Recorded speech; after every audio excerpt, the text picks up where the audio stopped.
Positive psychology, Perma, measuring and improving well-being. If well-being was a cake, what ingredients would you use? Well, positive psychologists, after many years, have come up with lots of different types of well-being cakes, but one of our favourites has got to be the Perma cake. So in this workshop, what you're going to learn, well, we're going to learn about Perma, the model, and how does it support well-being.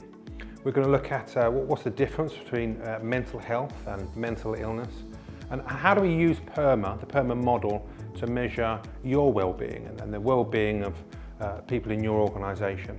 We'll then go on to develop a personal well-being plan, and then we're going to be developing a positive personal journaling protocol, because we want to look at improvements of well-being into the long term.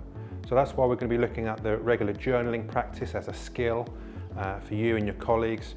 And there's some evidence to show that short-term well-being can be achieved by one-off interventions, right?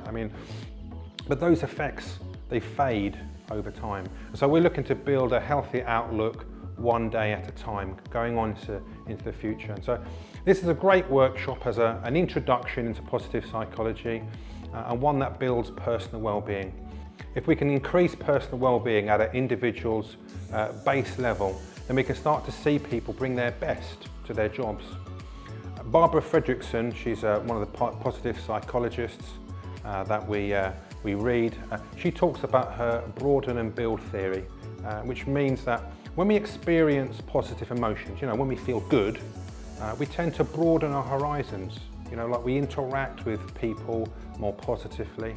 However, like when we have negative emotions, like pain and anger and fear, the more we tend to hide away, we narrow our view of the world. So we can get people to look after themselves better, and we can start to see them broaden their horizons, interact with new people and new ideas, and this leads to building new structures in their life. So that's broaden and build, and that's something we look to do in this workshop. So the more we build, the better we feel.